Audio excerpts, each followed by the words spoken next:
want to say good morning and happy crappy hour to you guys, and happy Thursday. Good morning, good afternoon, or good evening, wherever you might be. I'm so glad that you're here to join us. We have a really crazy, pretty good topic actually today. Jihad, good morning. Cynthia, good to see you. Oh yeah, TTT says the narc misses the old naive me. Yeah, topic today. I kind of started off with, well, it's actually going to cover a couple of different things, but mainly it starts off with us wondering if the narcissist misses us. We're like, hey, are they thinking about me as much as I'm thinking about them? And, why is my heart so crushed? If it's this crushed, is theirs just as crushed as mine? You remember all the good times you had, and you're missing them. So you're thinking they must miss this too, right? They have to. How can they not miss all the good things that you brought into the relationship? How can they not miss you, right? And you start down this road of reminiscing. Yes, TTT. Can I just call you T? I'm just gonna says, yeah, the narc misses the old naive me. And when we're reminiscing, or if we're thinking about the good times, she says, or I'm not sure if you're a man or a woman, but TTT says the fake good times. Exactly. And that really, is something that we have to come to terms with. Were there some good times? Yeah, probably. Were you genuinely into those good times? Oh yeah, you definitely were. You bought in. You were completely into that time. You were present. You were loving them. You were appreciating them. You were paying attention to them, right? You were getting to know them better. And so how can it possibly be that they're not missing you, right? They must be missing you. So let me tell you that, we all have gone through this. We all have felt this after breaking up with a narcissist. I mean, there might be a time at first you felt relief, right? The moment you walk away, there's like this sudden sense of relief, like you just broke out of jail. But then panic sets in. You start to feel like, what? Well, now what? Now what do I do? And then the wounding comes flowing in, right? You start doubting yourself. You don't know, you start blaming yourself. You don't know what you did wrong. You start thinking of all the things you did wrong, right? You start thinking that you must have done so much that the narcissist accused you of. They must have been right. And so all this doubt starts flooding in. And this is where, at the very beginning, you just feel like you've been completely knocked off your feet, and you're just struggling to breathe. You're struggling to get above water, right? And a lot of times you're struggling to get financially set again. They probably bankrupted you. Excuse me, I have a bit of a allergy here, so excuse me. It's been pollinating a lot right where we are, but so let me take a drink of water. That'll probably help a little bit.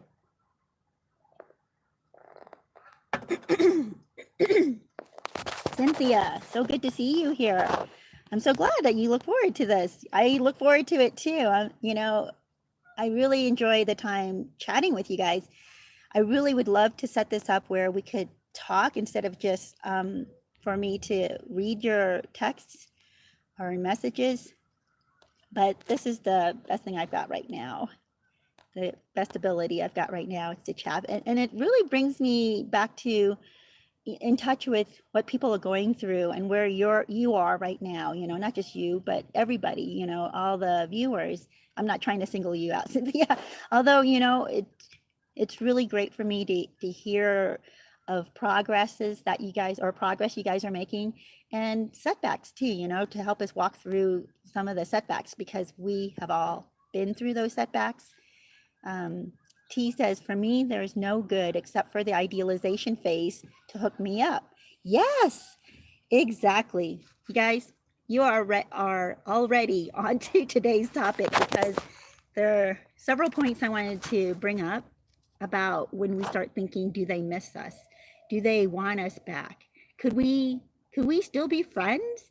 You know, you think back of all the times and that you shared and all the memories you made, and you're thinking, how can I throw all of that away, you know, by shutting them out? They were such a big part of my life, especially if they've been in your life like I've had for a decade or more, right? I've had the narcissists in my life for more than that.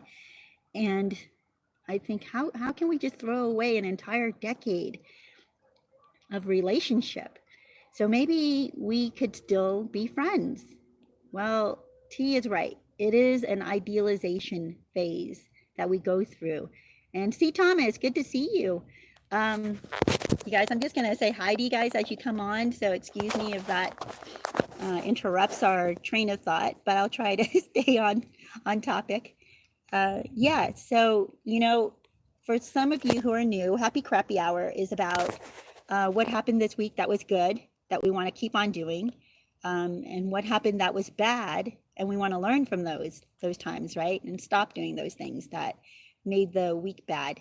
So let me see. Cynthia, good to see you. I'm sorry if I missed some of you guys coming on, because sometimes the screen kind of goes blank on me. The texts that you send, that screen goes blank, and all I see is the picture here of the fruit and cup. But hey, Carrie, good to see you. So glad you made it.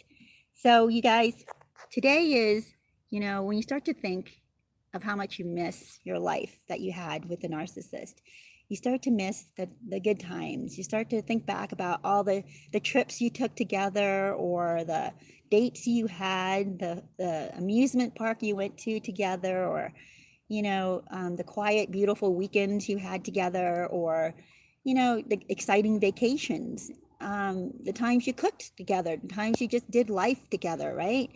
If you had kids together, the times you read books together with the kids, you know, there are moments that you have with a narcissist that might seem quite normal, right? Not just normal, but just pleasant and good.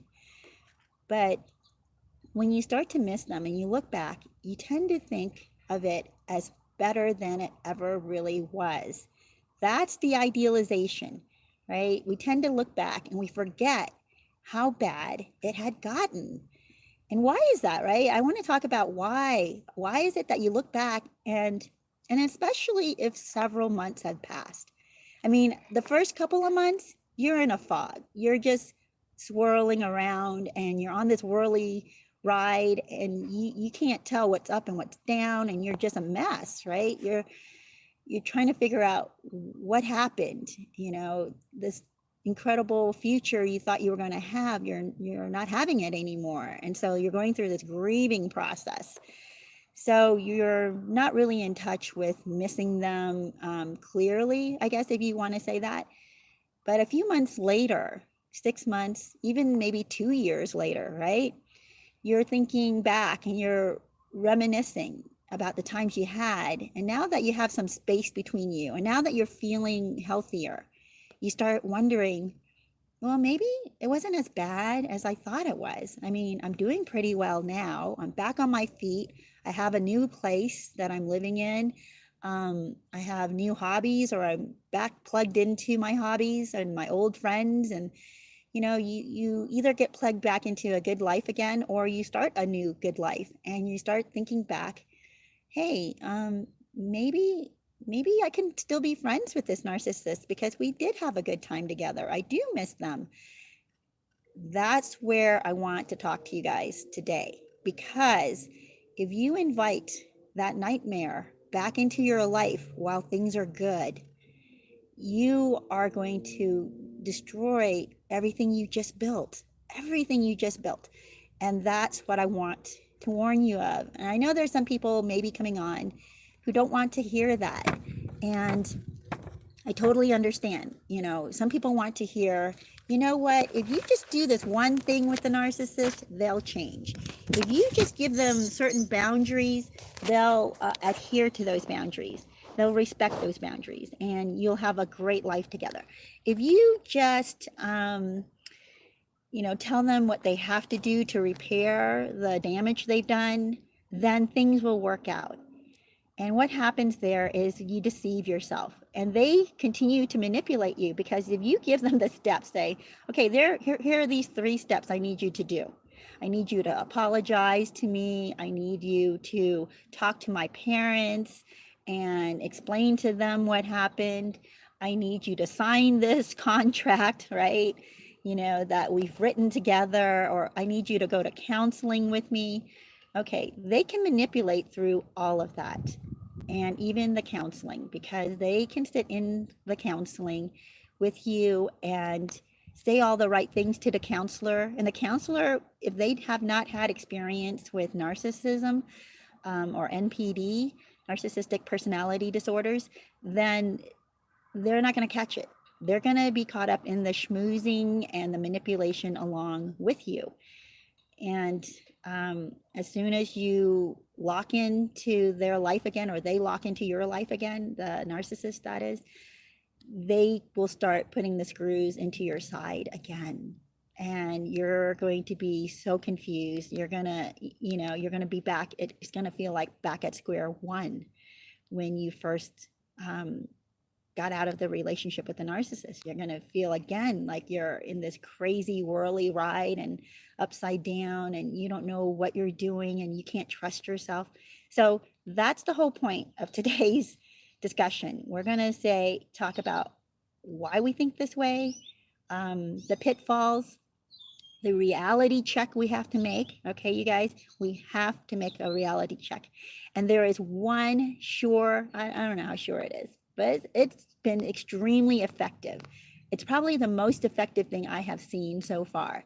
The one thing that we can do that will keep us in reality, okay, that will, it won't prevent the idealization, but it will stop you when you start to idealize. It'll stop you in your tracks. It will turn you back around towards reality when you start romanticizing what happened, what you had with the narcissist. Yeah. Well, you guys, I'm going to catch up with some of these comments you had, and we're going to continue that line of the topic today. Says, let me see where we are. You guys, sorry, I have to go back a little bit. Carrie says, this has been so hard to process. Yes, exactly. It really is horrible. It is so hard. I've been reading comments, and I've been seeing, oh my gosh, people reminiscing and talking about their process of healing after the narcissist. And such a common theme is that you don't realize that you were even being abused. You don't even realize you've been manipulated until you start learning about narcissism. So many of us, myself included, for over 2 decades, I didn't realize I was being manipulated by a narcissist. I just thought this somehow is supposed to be normal, but for some reason it's not normal. So how can I make this normal? There must be something I'm not doing that's making this so bad. So there's got to be something I can do to change the situation I'm in, with the narcissist, that is. There must be something I can say to get them to snap out of their craziness, right? There must be something I can do to get them to care about me, or care about how they're treating me. And until you realize that they have no empathy. And you know what? I did do a video on I can't remember what it's called, but I'll put it in the at the end of all of this, I'm going to put in some videos I'll recommend, and it'll show up in your right hand corner as a circle with an eye if you tap on the screen. And then when you tap on the eye, it'll give you all the videos that I'll recommend to you. But the video has to do with the narcissist actually having empathy. And it's not the empathy that you and I would have for victims. The empathy they have for people is not just normal people, by the way. They have empathy for other narcissists. They have empathy for abusers and users and toxic, horrible people. And part of that probably is because they can relate. They probably see, they can probably relate with the other narcissists, and so they have empathy for, say, serial, killers, or domestic violence abusers, and all this, that they have sympathy somehow for them, and they'll forgive those people up and down. But you coming late to your date, oh, they can't forgive you. They will put you through heck, to if you hurt their feelings. But a serial killer, they'll say, yeah, but they were raised this way, so that's why they became like that. Oh my gosh, you guys. So I'm getting off topic a little bit there. Yeah, it is a hard thing to process, because until you realize they don't have sympathy or empathy like we do for normal people, for actual victims. Once you realize that, that's when you start to open your eyes, like, wow, I didn't know people like this could exist. And once you understand the depth of their I don't know, I don't want to say evil, but oh my gosh, it's so disconnected, right? They're so disconnected from real people and having real relationships. Until you realize people like that exist, you keep thinking that this person is normal and this relationship can be saved. And there are things that you must be able to do, right? You could possibly do to fix it. So then that's when you just struggle like crazy to make it work. But Jihad says, I got my surfboard repaired and I went surfing. Yeah, that's a great happy. So you guys, happy crappy hours about what went well. That's your happy, right? And you want to keep doing that. Well, my happy was I went tubing and I loved it. It was so much fun. Found a new place to go tubing. And then there's a third place I want to try tubing. But anyway, yeah, that's been a really good thing. I love going out and doing things and being active and in the sun and in the water. Oh my gosh, so awesome. Surfing is so cool, but I don't know if I can, because you have to get out so far into the ocean. All right, that might be something I'll try one day. C. Thomas says, I broke contact and was sent a pic of the ex-narc, and it's like I'm back to the beginning of the healing stage. I felt worse than before. Oh my goodness. Yeah, you were sent a picture of your ex-narc. Yeah, that's why no contact is what you have to do. Even when you think, and this is why we're doing this topic today, even when you think, well, I feel pretty good, I feel healthy, I feel strong, there's been enough time between, the breakup and now, that I think I can handle it. And not just handle it, but you think maybe I can let them, like, drip by drip come back into my life.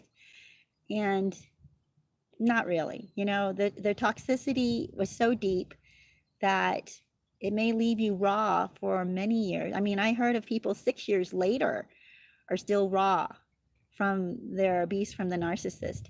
Now, they can go on and do incredible things with their life, but the moment they see the narcissist, or the moment they think about the narcissist again, or see a picture like you just did, they're thrown back.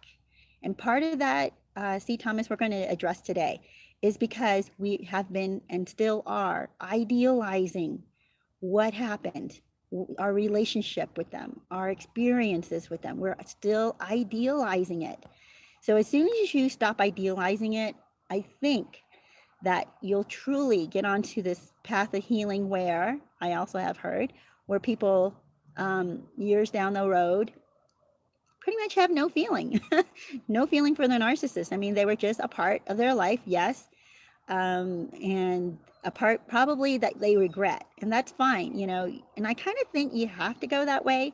You have to know that this was a regretful part of your life. You may have learned from it and it was traumatic. So that's a good thing if you learn from it, right?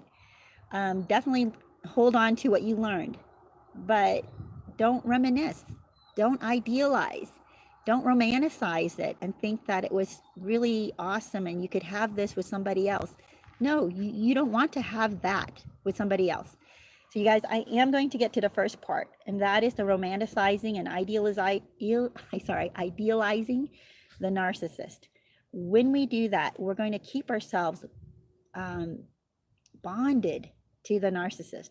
We're going to keep ourselves bound to them, and as if by a chain, locked up in a room that we can't get out of. And the reason for that is because we keep our heart tied to them. We keep our heart tied to what it desires and wants and is tempted by. So you guys, let's talk about the idealization. We start thinking, well, remember, okay, first of all, maybe the sex was incredible, right? So amazing. But from your perspective, you're thinking that they felt the same way you did during the sex. You're thinking they saw you the same way you saw them while you were intimate, right? You're thinking that they saw you and were so drawn to you and so into you that they wanted you to feel good, or they wanted to be as close as they could to you physically. You were melding with them, all of this. But that's true for you. What they were feeling was how good it was for them. What they were feeling also, if they were, paying attention to you and trying to satisfy you, is, oh, look at how good I am that I can make her or him react this way.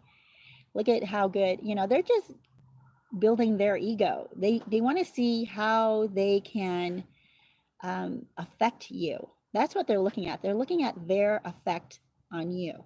They're not watching you. They're not into you. They're not feeling what you're feeling. They're watching as if they're in another room watching a screen. And that's how they see you. That's during the lovemaking part. Okay.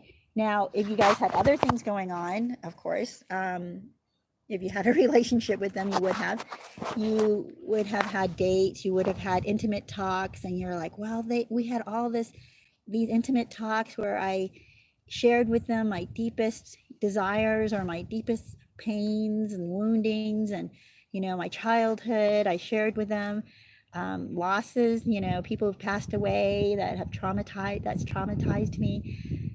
You think about those discussions and you're thinking they were listening, but they weren't really listening. They were being entertained. It was like they were watching TV. They weren't feeling for you. They weren't in the pain with you. They weren't feeling like they wanted to protect you from the pain you felt. They were just watching and listening and being entertained and amused. That's what they were thinking. But we look back at these experiences and we think, well, we really connected because of these experiences. We really, they were there for 2 hours. We talked for, that entire time about the trauma that I went through. And they said, oh, that's so terrible. And I feel so bad for you. But, they just learned how to say things that sound appropriate at the appropriate time. But inwardly, they do not think of you. When I hear a story, let me give you this example. When somebody tells me a story of some trauma that they went through, it's like my fight defenses come up for them. I want to protect them. I want to cover them. I want to go talk to whoever it was that hurt them because I want to get this fixed. I want to help them. The narcissist, no, they do not want to come to your aid. They do not want to come to your rescue. They do not want to put themselves out there to take the blow for you. They will sit there and sympathize or act sympathetic, but they will do none of that. If you have the kind of guy who picks bar fights all the time, right? Say you go out and some guy looks at you or tries to pick you up and your guy's like, no, she's with me, and they want to get into a fight, or they out of nowhere just kind of act as if this person disrespected you, so they got to fight this person. Again, that is not about you. It's about them, because that type of narcissist who considers himself an alpha male, by the way, that kind of narcissist loves to intimidate. They loved getting into brawls. They exert their stresses, right? They exert their stresses, or they get rid of their stresses by getting into physical fights. It is that nuts. So every time you think that they stood up for you, they fought for you, they were there for you, they weren't. You are idealizing and romanticizing from your perspective, because that's how you think, right? When you stand up for someone, it's because you care about them. You don't care about whether you're going to get hurt by standing up for them. The narcissist, if they look like they stand up for you, they're just trying to exert the stress that's inside of them. It's so weird, because I'm thinking back on one particular narcissist. I know of several like this, but one particular incident where this narcissist would get into a fight. I mean, they wanted the other person to throw a punch at them, because then they could destroy that person. And they didn't care if they got busted up and broken teeth and cut up, because the pain that they feel, narcissists do feel pain, by the way. They feel extreme, insecure, deep, cutting pain. So in order to kind of escape that, they get into these crazy fights where they just beat up whoever is in front of them, and they just need a reason to beat them up. That's all. So you guys, even in those times where it looks like they're standing up for you, they're not. Don't idealize those times. Don't romanticize those times, and don't misinterpret those times. Hey, you guys, so many are getting on. Holographic, good to see you. And Mike, good to see you too. Metal Gear. This is awesome. Okay, you guys, let me see. I am missing some of that. C. Thomas says, feeling that way now, but blame myself for picking up his calls. A week of hoovering. Oh, yeah. If we let them back in, we get pulled back to square one. But here's the good news, you guys. It's not really square one, all right? Yes, you go back to revisit square one, but you have had a lot of healing. You have had a lot of awakening, right? You know so much better now. You have some tools in your belt, right? You have some tools under your belt that you now know to implement. And I'm going to give you one of those tools right now. Actually, it's the effective tool I was talking about earlier. And that tool is make a list. I know it seems so simple, and I've said it before in a few different videos, but make a list. Make a list of all the ideal things, right? All the wonderful, beautiful things that you remember, because remember, those times are idealized. You are idealizing them. Those times you are misinterpreting the narcissist's side of it. You're interpreting it as if the narcissist was a normal person and behaving and thinking and having an underlying motive that normal people have. But in fact, those times that the narcissist was present there with you and experienced those things with you, they were experiencing it from a completely crazy narcissistic point of view. And it's very self-serving, very self-centered. So you guys, what you do is you make this list. You make a list of all the junk they did do to you, that you are awake to, right? That you cannot deny. The times they cheated on you. Write out the name of the person they cheated on you with, okay? Write down the excuses they gave you. Write down how they behaved when you confronted them. Were they like, you caught me, oh well. You know, they had no remorse. They weren't apologetic. Write that down. And then they spun it. They turned it around on you. And they would say, well, they had to cheat on you because you did this and that, and you wouldn't give them as much intimacy as they wanted, that you were mad at them, so they felt bad and they needed someone to accept them and hug them or whatever, give them affection. And so they blame it on you. Write that down. Make your list. If you are going through a time right now where you're missing the narcissist and you're wondering, can we be friends again? Should I contact them?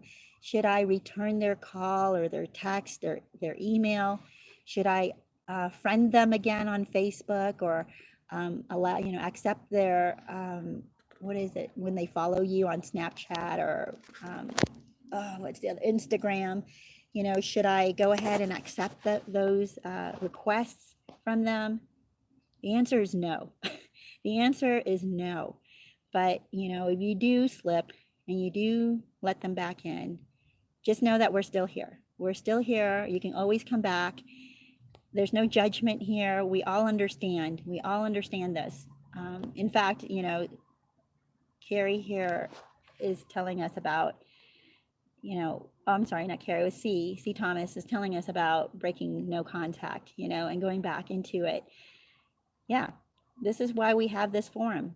So you guys write that list. I want to hear about what you think about that, and also what you put on your list.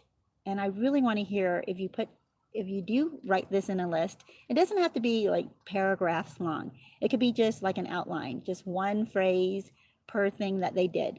And you carry this list with you, by the way. You keep it in your wallet or you keep it in your purse, and you carry it with you because you want to stay in reality.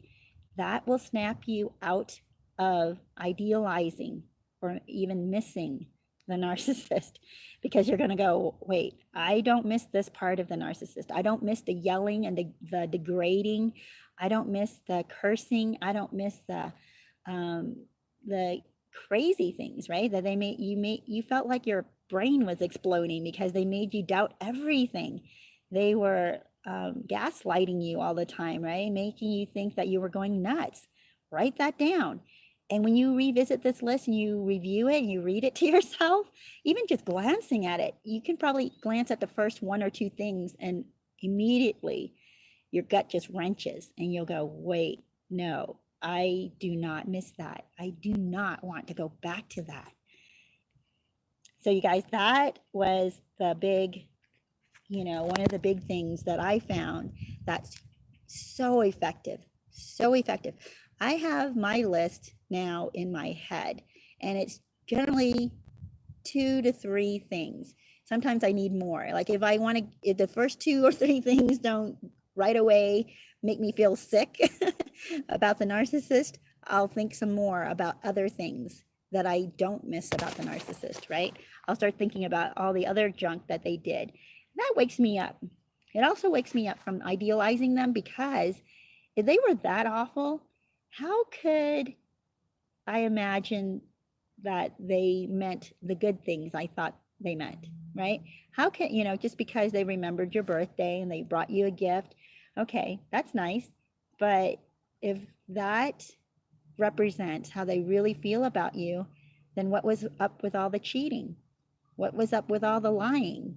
What was up with all the gossip about you or smearing you, telling other people that you were abusing them, right?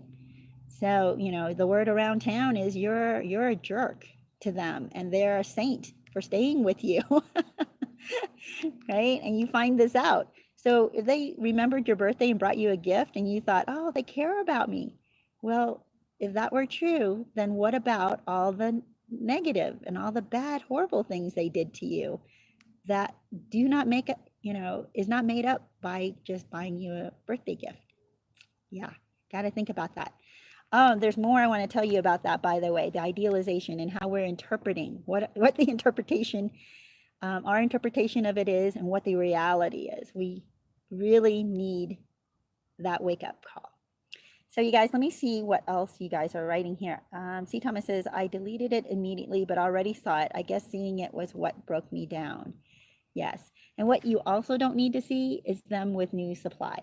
You really don't want to see that. You don't, because of course the picture's going to look like, oh, this is the happiest they've ever been. They've never looked more happy than they look now with the new supply.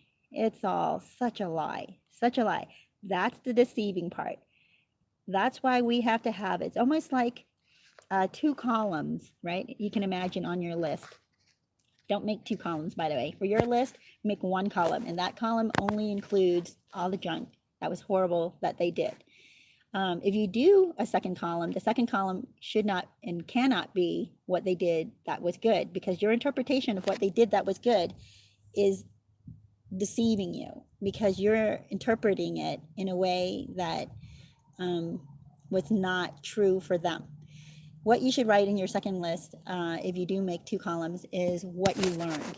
So what they did horribly and what you learned from it. That would be the second column, not what was good that they did, or, you know, okay, you guys, what you learned and the boundary you learned for yourself that you need to set, right, in other relationships, so that you don't carry the trauma and the abuse into your new relationships. So, yeah, you don't want to see and break your, see them. You don't want to see their pictures. You don't want to accept their Instagram, this and that. Oh my gosh. Yeah. Carrie says you have to keep them blocked and everybody that's associated with them blocked, so they can't send you messages on Messenger or send pictures to your phone or contact you to even tell you who they are. Yep. I absolutely agree, Carrie. Metal Gear says, hold on there. Hold on to your boundaries and your self-worth, C. Thomas. Jihad says, my ex does the same, excuse me, my ex does the same thing, but who cares? I remember how bad of a person she is and remember how blessed I am that God removed her from my life. Yes, yes. Oh, I think I have one that says, when the narcissist leaves, it's a blessing in disguise. I will also include that video in I don't know, it's called an info tab, but it's an eye with a circle to the right. I'll include that at the end when I upload this video. C. Thomas says, feeling that way now, but blame myself for picking up his calls a week of hoovering. T says, I fall into the trap of the narc because I did not share details of me with a narc to my family. Actually, I did not have a source of physical and emotional support, and it's a huge hack that narcs misused. I'm not quite sure I'm understanding this. Maybe there are a couple of typos in here. Oh, I see. Okay, the narc misused this because, well, you know what? They isolate you as well. And they especially love people who are private because they know they can trust you. They know you're not going to go smearing them around town or talking about what they did, right? Your affairs with them. You're not going to be talking and gossiping about them to other people. And even if it's not gossip and you're sharing with your closest friend or your relatives, your mom, your dad, your siblings, right?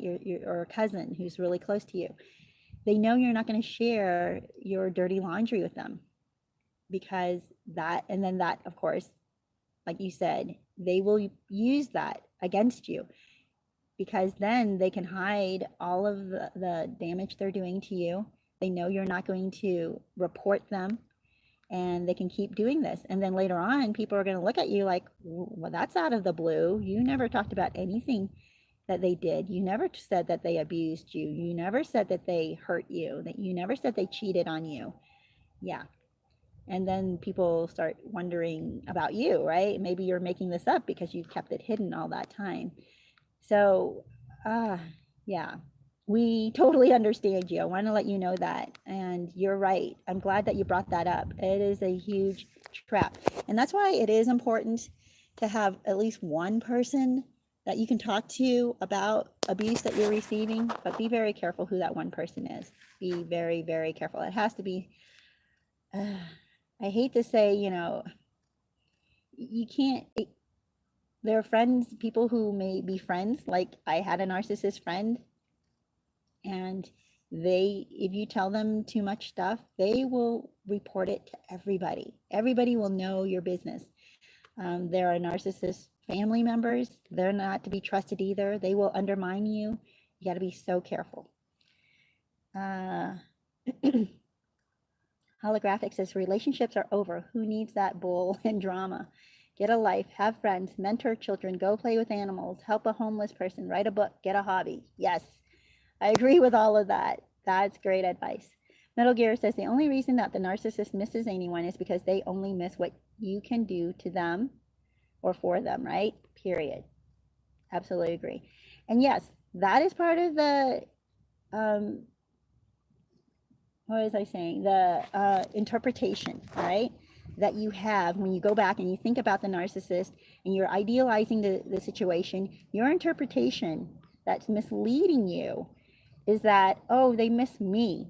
They miss my humor, my sense of humor. They miss that I was able to make them laugh. They miss my body, right? They miss, having me on their arm and making them look good. They miss um, they miss my smile. They miss, the intimacy that we had and how good we were together. That's what they miss. They miss me.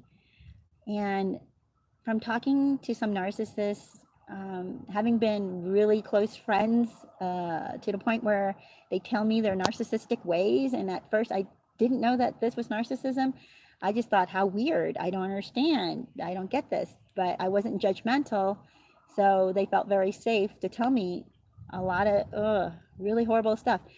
What they miss, and who is it that said that up here? Metal Gear is right.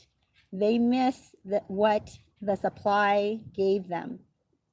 They miss what you were able to do for them or gave them when you stroked their ego. They miss that.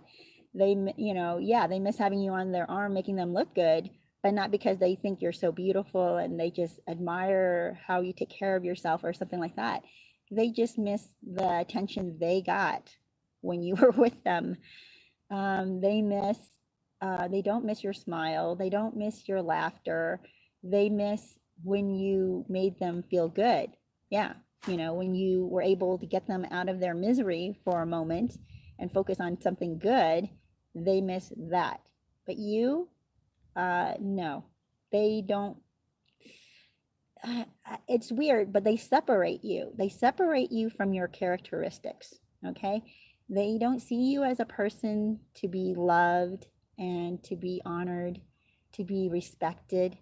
They see you as a vessel that holds these characteristics that make their life better. Okay, you guys, that's what it is. That's the illusion. That's the idealization, right? When we idealize, but they loved my jokes. They loved the way I dance, they loved that I was a music, I'm a musician and they love my music. No, they just love how it made them feel. They did not love you, and they did not see you as a person to, to care for and to be faithful to for the rest of their life. They don't see you that way. They don't see that you're a person that they would, when you're in love, I don't know if you've gotten to this point, and you probably have, many of you get to the point where you would give your life for the person you love. You just would. You just see like, oh my gosh, this person, I just care so much about them. I would put them before myself. Now, the narcissist may say that they would do this, but they don't. They don't put you before themselves. So you guys, let me see. I'm going to catch up here. Mike says, hi, Escape. Hey, Mike. Minding my own business. Good to see you. Says, my narc was cheating and married the side chick 6 months after we broke up. The side chick helped him get rid of me, both bragging about it. So I hope he doesn't miss me and focuses on his new supply. Wow, right? Oh, by the way, minding my own business. I want to tell you that the side chick is so deluded. The narcissist gets them to do the worst thing. The narcissist gets their flying monkeys. A lot of times the flying monkeys, and I hate to say it, and this may not be the case for this side chick because obviously she was cheating with him on you, which is, crap. But sometimes the flying monkeys mean well, but the narcissist so deceives them into thinking that you're such a bad person that the flying monkeys should treat you badly, should treat you like the enemy. And this just happened to a friend of mine recently. Oh my gosh, we got an inside view, or not even view. We got to hear the narcissist talk about something he had done to my friend. Oh my gosh. Okay. So he totally dumped her for somebody else at the last minute to take to a concert. I think I told you guys this a while ago. And recently he contacted her to, it's been a couple of months now. He contacted her. She went complete no contact, blocked him on everything. And I guess she didn't block him on texting. So he texted her. Oh no, she did. Anyway, I can't remember, his Messenger or something like that, where she didn't block him, Messenger or texting. And he finally sent her a text to explain that. Oh wait, no, he didn't even explain it to her. He explained it to one of their mutual friends, actually. But he did contact her to say, hey, can we be friends? And can you let me follow you again on Instagram? To which she said no, by the way. So that she was so good about that. So mature, so clear. But the friend heard the excuse. And the excuse was he dumped her because he was talking to his coworkers about her, and he was even telling them he didn't want to go to this concert with her. He didn't want to even go to the concert. And then they convinced him to go to the concert, but dump her and take one of them instead. Okay, now I don't know if in that story you heard what I heard. The friend, their mutual friend, did not hear this part. He said he talked to his coworkers about her. Yeah, stop right there. He talked to his coworkers about her. So my question is, what did he tell his coworkers about her that made them give him such horrid, awful, mean-spirited advice? Oh yeah, just dump her. Just don't take her. Tell her an hour before you guys were supposed to meet up, tell her you're not taking her. Now, who gives that kind of advice, right? To a narcissist. People who've been deceived, that too. People the narcissist has already talked to and smeared you, right? So that side chick, minding my own business, that they are with, had been told all this junk about you. So that's why the side chick is like so proud of helping him escape you. It's crap. It is total crap. But by the way, karma comes around and side chick is going to get hers. It's very, very sad. But yeah, sadly enough, they got married, you said. So that's even worse. That is, I cannot. I have another video that talks about why the narcissist marries so quickly right after you. Yeah, that's another good video to include here. Let me see, you guys. Metal Gear says 8 months, no contact, and still holding on. Of course, my ex-fiance tried to get back to me, but I already know what's coming next. That's why I never lower my guard. Very, very good. I'm so glad. So glad. Let me see. I gotta go back. There's some over here. Yeah, holographic, in response to minding my own business, says, watch them destroy each other. And this is true. They do. The narcissist and the flying monkey. If the flying monkey is also a narcissist, they're just going to destroy each other. I have seen that as well. That, the narcissist leaves a perfectly good person and is attracted to another narcissist because, you know what? They see themselves as alphas. They see themselves as go-getters. They see themselves as the it couple, or whatever you want to call it. So what ends up happening, though, is they can never measure up for each other. They can't. And they're both so selfish and self-centered. They're just going to destroy and consume each other. It's just crazy. T says, C. Thomas says, I do believe I am still idealizing the relationship, what it could have been or still could be. Yes, not just idealizing, you are missing the future faking, right? You're missing the future that they were faking with you, that they lied to you about. They told you that you're going to have this kind of future together. You're going to have beautiful children. You're going to have that white picket fence. You're going to have a 2-story house with 4 bedrooms or whatever. You're going to have vacations in Mexico. You're going to go to Italy. You're going to go to Paris. They're telling you all these things that you're going to do on your first anniversary, and then what you're going to do for your second anniversary, and what you're going to do for your 5th anniversary, and you're going to celebrate every year your love, right? Your intense, incredible love. And they will tell you these things, but do they put anything into action? No. Do they start saving up for any of those vacations? No. Do they, and you know what? Maybe you do go on 1 or 2 vacations with them, but you fight the whole way there. or you're fighting on the plane, or you're fighting in the car on the way to the airport. And then when you get there, you know, they're just eyeing everybody else but you. You know, if it's a guy, he's staring at all the other women in bikinis. If it's a woman, she's flirting with the bartender. I mean, my goodness, you know, you're wondering, wait, what kind of vacation is this? They're not even seeing me.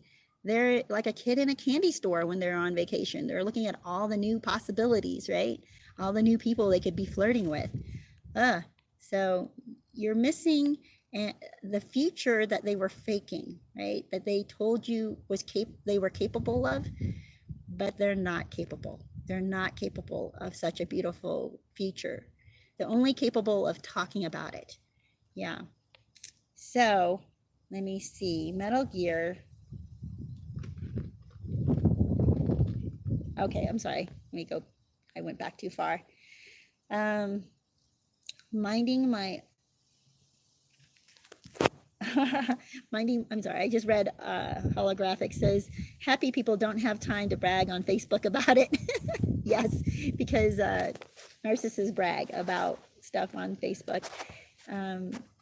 But you know what, or if they're not a narcissist, I used to use Facebook like my scrapbook. So I would just, you know, take pictures from when I was on vacation and put a little thing underneath each picture to say where it was and what we were doing, and it was great.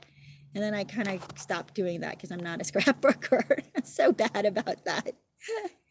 Minding my own business says, I had to shut down social media. They made sure to let the world know how happy they are.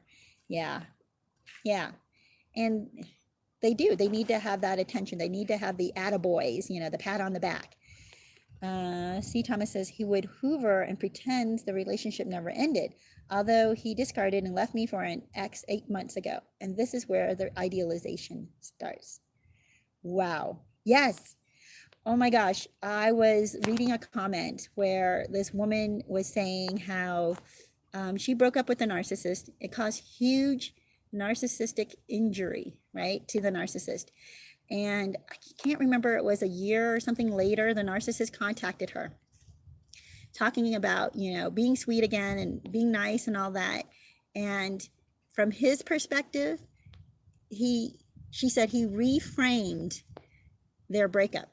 And if you understand that what that means is they rewrite history.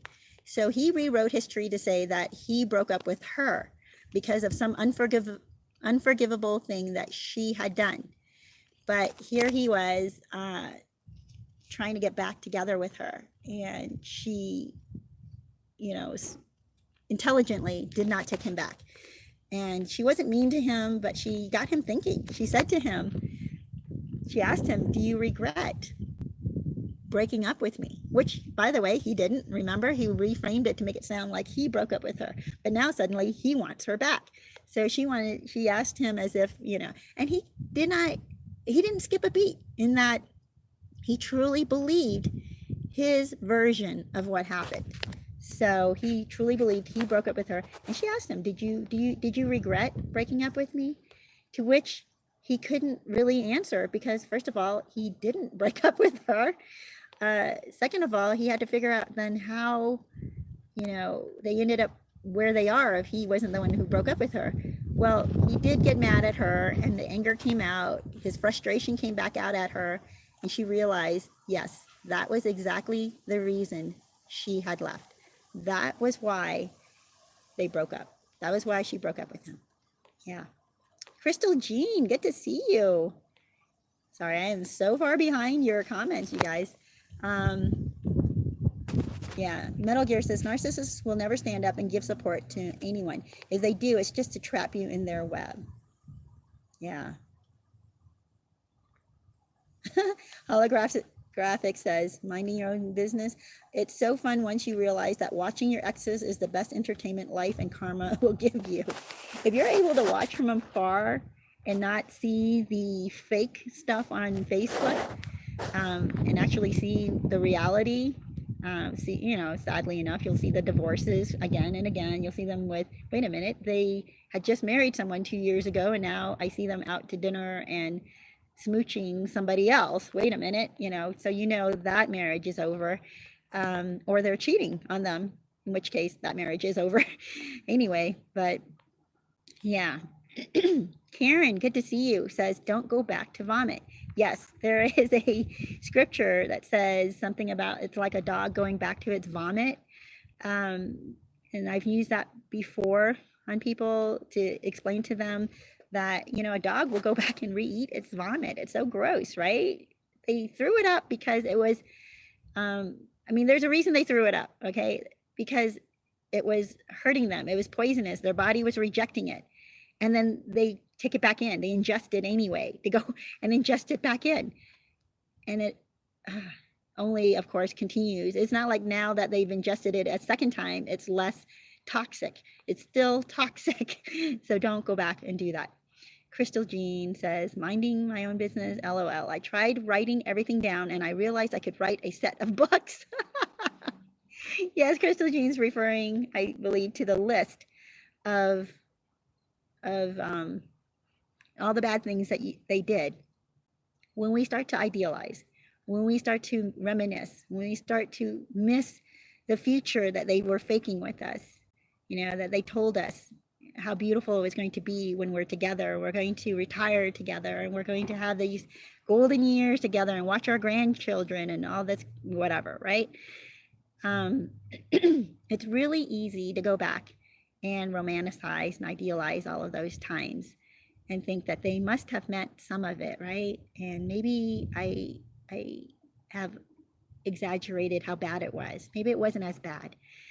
That's why we have a list. That's why it's so effective to write this list down. And like I said, it doesn't have to be a paragraph for every item. It could be just a quick little phrase, you know, 7 words or something like that, that describes, or 10 words, that describes the situation. They cheated on me with blah, you know, with this person.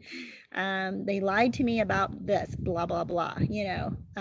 They got drunk and ruined my birthday, you know, write stuff like that. And when you start reminiscing, when you start thinking about how good the sex was, or how how much fun you guys did have together on some of the dates you've had, go back and look at those lists, or go back and look at those things on that list, right? It'll snap you right out of it. It'll snap you out of that reverie, out of that fantasy. But let me see. Karen says, I don't miss anything that ugly. Yeah, that's good. You know, once you start to realize how ugly it was, you don't miss it. You know, when you can start seeing it clearly, you don't miss it. It's normal. Metal Gear says, it's normal to miss the narcissist in a simple way, but be mindful not to overdo it. Now, in this case, you are still trauma bound. Yes, it is trauma binding. Where, you know what? I don't want, and it is a phase you go through, the trauma bind and the Stockholm syndrome. It can be undone. And the way you do that is you stick to reality. You have to write down. Like, can you imagine the Stockholm syndrome people? If they had written down, they gave me water when I was feeling thirsty after, you know, 3 days of tying me up and putting a gun to my head. Like, if they wrote that down, you know, what do you think they would start focusing on? Wait, tying me up for 3 days, put a gun to my head, but they gave me a cup of water on the 3rd day. And they smiled at me and they asked me, are you doing okay? But they put a gun to your head, right? You know, that's why we write it down, because we'll forget that part.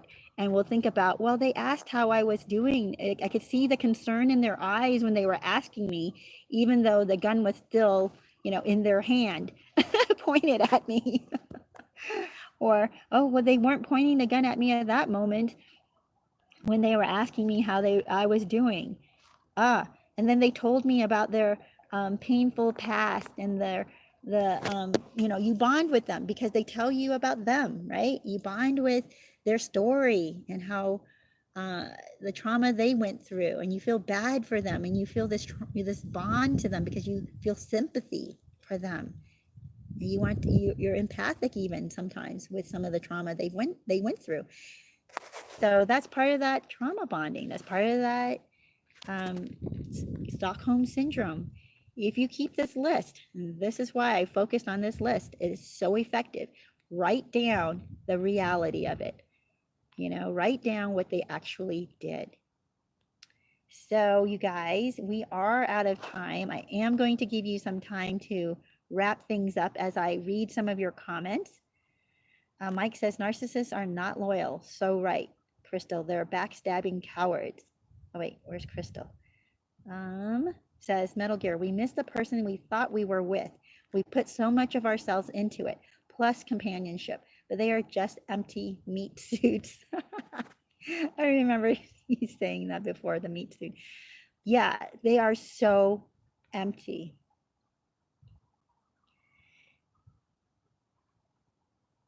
Okay, Holographic says, minding my own business, they are not people. They are vampires. So minding my own business is somebody's handle here, you guys. They are not people. They are vampires. They are all in this together. Been here for ages. Oh yeah, Crystal says, I realized he was smearing and complaining about me to his family the entire relationship. He was always triangulating us. No wonder she felt free to speak badly about me. Exactly. Just the same thing as I was telling you about my friend who's narcissist said to her, yeah, not to her, I'm sorry, to a mutual friend who did not catch this, that he was talking about my friend to his coworkers, who then thought it was appropriate for him to treat her so badly with such disrespect, with no concern whatsoever, for months, and he never contacted her. I think what happened is after a couple of months of them bashing her with him and telling him how whatever, they were there to listen to him bash her as well, and they joined in, I'm sure. And then now that he's away from those coworkers, he starts thinking, oh, I miss her. Yeah, that's how the narcissist misses you. After they're lonely and they need somebody to just be there, they need supply. They will miss the supply you gave them. They don't actually miss you. So you guys, yeah, absolutely nuts. Let me see. Holographic. Now I realize, oh wait. Holographic says, let his sister have him now. Trust me, they hate each other. I'm not quite sure. I must have missed something up there. C. Thomas says, Crystal, they will smear you with family during relationships like a preparation in case of discard to blame you later for all the bad things in the relationship. Yep, absolutely. Holographic says, narcs only brighten up our lives when they leave. Yes, that's, Mike says, that's what mine did to me also, Crystal. Yeah, smearing you, right, to their family. Absolutely. Metal Gear says the narcissist is just an empty shell of a person, and they are. That's why we can feel sorry for them, but don't let that sympathy connect you or reconnect you to them. And that's why I don't hate the narcissists in my life, by the way. I just don't feel the need to carry hatred for them. I can hate the things they did. Now, that's on my list, right? So that I stay grounded in reality. So I don't miss them. I don't idealize what we had. I don't pine for our friendship or our relationship anymore. I just go, ooh, okay, that was awful. And right now, what you have to do is damage control, which is, you know what, recognize what you did tell them that was personal and private, that they're probably smearing you with it now. They're using it against you. Own it, accept it. And if someone should want to contact you and talk to you about whatever stuff the narcissist is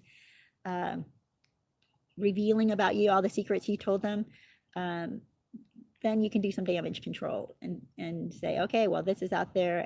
Or you can say, listen, none of that was supposed to be out, and it's really nobody's business, and I don't want to talk about it. You can do that too. It's up to you.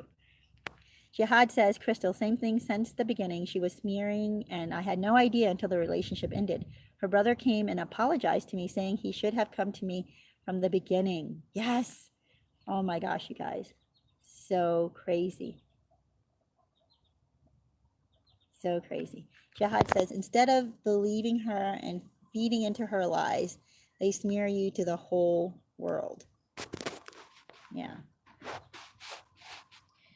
Crystal says, exactly. They can't have people actually liking you. The ending won't work out in their favor otherwise. Yeah, you guys, so true.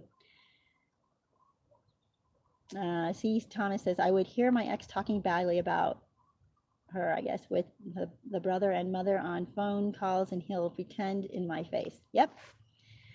Yeah. So crazy. Mike says, I'm guessing you don't see my comments, Crystal. I'm not sure what Mike's saying. Oh, Crystal says, I said hi earlier. Holographic says, you guys try to make sense of what they are and why they do things. Everything they do is to harvest you. You're calling them vampires. Yeah, they definitely are wired so differently that they're looking for supply, right? They're just harvesting supply. Oh, okay. Metal Gear says, when a narcissist says they miss you, it's another way of hoovering. Yes, they don't really miss you. They miss what you can do for them. Well, you guys, we have been on here 8 minutes over. I still really do want to catch, almost caught up. I'm going to keep reading a few more. Mike says, mine always missed me when really they just wanted something from me. Yes, they probably need to borrow some more money. They probably need a place to crash. They probably, you know, are lonely and just want somebody to talk to. And so they'll talk to you now and then make a date with you for next week and not show up. Sorry to say that, but you know, if they no longer need you and they found other supply, they will move on. Janny says, narcs don't notice how toxic they are. No, they don't. Mike says, true, Janny. Crystal says, oh, here we go. I try to stay positive, not live in fear and worry, and trusting in God's plan. Yes, yes, yes, yes. Jihad says, Crystal, my ex-family was the same. At first, they gave her money and a lot of support. Then she did them dirty and threw them under the bus. And they saw her true colors. Now no one talks to her. Yeah. But there's always somebody. I don't know about you, but there's always somebody who will stay connected to the narcissist because they just don't want to be mean, right? That they think it's mean to cut somebody entirely out, and they just don't want to be I don't know. They think it's unforgiving if you cut them out of your life. It's not that you're not forgiving. You can forgive, but you can be wise. You can be smart and not bring back toxicity into your life. Obi-Wan, good to see you. Yeah, I'm kind of running a little bit late today because I want to finish up some of these comments.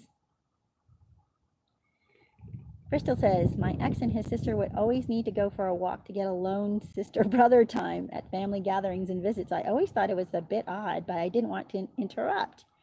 Yeah, I think Holographic earlier said that the brother and sister probably they have a thing going. Who knows? It's crazy, right? Oh, yeah, they are incestuous. They don't have boundaries when it comes to sex. Everybody is up for grabs. Nobody is off limits. Yeah, Obi says, I don't care if my narc misses me. I just want it to leave me alone. Yes. Then you're in the right place. You know, you're not pining for them. You're not under the illusion anymore. You're not idealizing what you had, right? And interpreting that. RB, good to see you. My ex has a new girlfriend. I feel nothing but jealousy. I don't know why. Oh my gosh. Yes, of course you're going to feel jealous because, you know, on the outside, it looks great. It looks like what they're doing is fun and they have each other. And if you're not with somebody, which I recommend, by the way, don't get into another relationship right away. Work on yourself. You know, somebody out there I heard says, you know, chasing your excellence, you know, do that for a while, build yourself up, work on your career, work on your hobbies, work on your emotional health, you know, read some books on boundaries. I recommend those all the time by Henry Cloud and John Townsend. The boundaries books are great. It opens your eyes to having healthier relationships. So do those things. But while you're doing those things, of course, you're not going to be with somebody, right? You're not going to be dating. And you're going to look over and see the narcissist has moved on and found somebody already. And part of that, by the way, is to try to prove to you and the world that you were the problem and not them. So, you know that's a lie. You know they were a disaster. Write that list. Make a list of all the junk they did to you. You won't feel jealous anymore. You'll feel sorry. Actually, you'll start to feel sorry for the new supply once you write down the list of all the things, the bad things that they had done. That's reality. That's what really happens with them. Well, you guys, I am over the time. You guys have gotten a lot of great comments here. Ooh, Mike says, the ex told me she had psychopathic tendencies. When they tell what they are, believe them. Oh my gosh, yes. I think I have one that says, when the narcissist tells you who they are, I think it was just a frame in one of my videos. When the narcissist tells you who they are, believe them the first time. I think that's a Maya Angelou. When a person tells you who they are, believe them the first time. It's a quote from her. But I think it was on, I want to say, when the narcissist, what is the narcissist mask? Yeah, that might be the video that I had that in. Well, you guys, RB says, I am linked through a child. He had me and another woman pregnant at the same time. Neither of us knew about each other. And that is exactly a narcissist. Oh my gosh, you guys, that is so toxic. I know another person, I just met this other person who, while she was dating this, and she's still dating him, sadly enough. I don't know her. I met her through a mutual friend. We happened to be at the same place, so she introduced us. But this other woman, while she was dating this guy, still is dating him, had a pregnant woman. I don't know if they're still together or what, but he disappeared on her for a few days. And then when he finally surfaced again, she was worried. She came to find out he was at the hospital because his woman was having a baby, his baby. So now he didn't tell her. He didn't tell her that there was a pregnant woman in the picture. Yeah, you guys, you know, when people leave information like that out, they are then capable of lying to you and manipulating. And yeah, that's what he did. And anyway, it's very sad. My friend's very concerned for her friend that she's with this guy. That is a total narcissist move, you know. Horrible, horrible. You guys, I'm so sorry, RB, that you went through that and that you are still going through that, because now you have a child in common. I hope that you're, you know, if the narcissist doesn't want anything to do with the child, that is a blessing. Count that as a blessing. It would be good for you to be able to get financial support. Talk to some people, find out if there's a way that you can get financial support. There may be some things in your state, rules or regulations that say if he's not a part of this child's life for a year, shows no interest whatsoever, he may still be bound by child support, but not have any, any visitation rights. So you guys, think about that. Look into it with your state, see what you can find out. I would really highly recommend, if they don't call you back, you make phone calls and you leave messages and they don't call you back, show up at the office. Go to their offices, and you may have to do it a few times before finally you'll talk to somebody, but pursue it. You guys, many, many blessings to you. Thank you so much for coming on. I'm sorry if I didn't catch your comments. You guys have been really great with the suggestions and the support you're giving each other. I'm so proud of you guys for being here. Blessings, and I will see you next week.